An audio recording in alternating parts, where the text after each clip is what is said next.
En las últimas semanas tenemos varios testimonios de cubanos que han viajado a Cuba y al regresar han pasado un mal rato y un fuerte interrogatorio en el aeropuerto. Ahora, hola a todos y bienvenidos al canal. Hoy vamos a hablar de una noticia muy importante que afecta directamente a la comunidad inmigrante en Estados Unidos. La administración del presidente Donald Trump emitió un memorando que endurece la revisión de solicitudes de ciudadanía, pero ¿qué significa esto en la práctica? ¿Y cómo puede impactar a quienes buscan naturalizarse? Y algo que preocupa mucho, sobre todo a la comunidad cubana. Si viajas a Cuba, ¿pudiera verse comprometida tu ciudadanía cuando vayas a aplicar? Vamos a analizarlo paso a paso. Este memorando, que ha salido a la luz recientemente, ordena al Servicio de Ciudadanía e Inmigración de los Estados Unidos, conocido como UCIS, que examine con más rigor las solicitudes de naturalización. El foco, o lo que ha cambiado, o yo diría lo que se va a evaluar con más rigor para otorgar la ciudadanía a inmigrantes residentes legales, está en el requisito de tener lo que la ley llama buen carácter moral. El problema es que este concepto, buen carácter moral, no está definido con claridad. Según el documento, los oficiales deben tomar en cuenta la totalidad de las circunstancias, desde antecedentes criminales hasta el comportamiento en la vida diaria, las responsabilidades familiares y hasta la participación comunitaria. Y aquí viene lo polémico. El memo aclara que incluso un acto que sea técnicamente legal puede interpretarse como una falta de carácter moral. Esto le da mucha discrecionalidad a los oficiales a la hora de decidir. Y por aquí va mi análisis. Sí existen algunos criterios para negar la ciudadanía que quedan muy bien definidos, y ya sabemos que si se comete este tipo de delito, incluso algunos comportamientos que no son delitos, pero que se consideran falta de moral, se le puede denegar la ciudadanía. Pero lo peligroso está, y digo peligroso, para aquellos que están buscando nacionalizarse habiendo incurrido en alguno de estos malos comportamientos. Y es que no aparecen enumerados ni registrados en el documento, pero que el funcionario que atiende el caso podría considerarlo como invalidante. Y aquí habría que preguntarnos, ¿qué puede considerarse buen carácter moral? Y usted estará de acuerdo conmigo que esto va a depender mucho de la idiosincrasia, de los valores sociales, de la política gubernamental y por supuesto de los valores y criterios muy personales. De aquí toda esta subjetividad, y que creo que se presta para que algunas ciudadanías sean aprobadas o no, dependiendo del funcionario que evalúe el caso. Pero vamos a detenernos en idiosincrasia, valores sociales, política gubernamental, mucho cuidado cubano, latino en general, que muchos tenemos un carácter un poco impulsivo, unido a malos hábitos sociales, de hacer escándalos en medio de la calle. Y por favor no la cojan conmigo. Todos los que estamos en las redes vemos a diarios videos de cubanos discutiendo en gasolineras, en restaurantes, porque alguien parqueó mal el auto y me está bloqueando la salida. Y quizás la sangre no llega al río, como decimos en el lenguaje popular.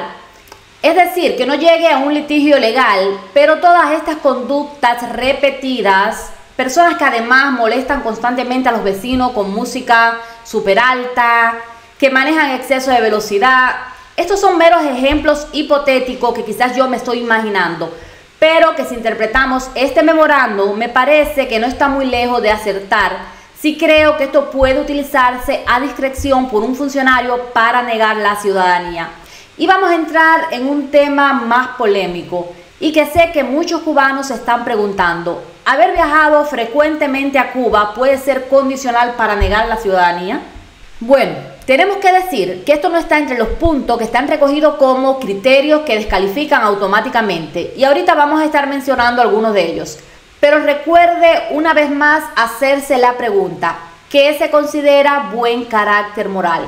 Y como les mencionaba, también esto está relacionado con las políticas del país.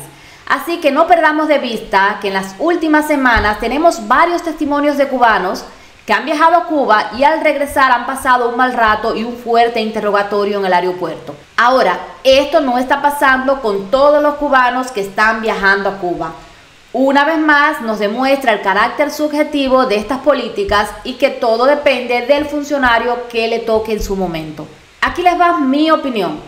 El viajar a Cuba no lo descalifica automáticamente de recibir su ciudadanía, pero mi recomendación desde el cariño es que si usted va a solicitar ciudadanía durante este mandato presidencial y ha viajado a Cuba, vaya preparado para que le realicen preguntas relacionadas con el tema.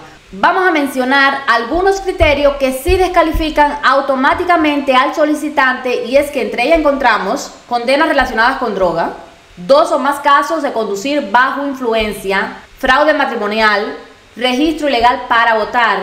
También hay otros factores que, como veníamos hablando, no son delitos, pero pueden pesar en contra, como no pagar impuestos, evadir la manutención de los hijos o incumplir obligaciones financieras importantes, dígase créditos.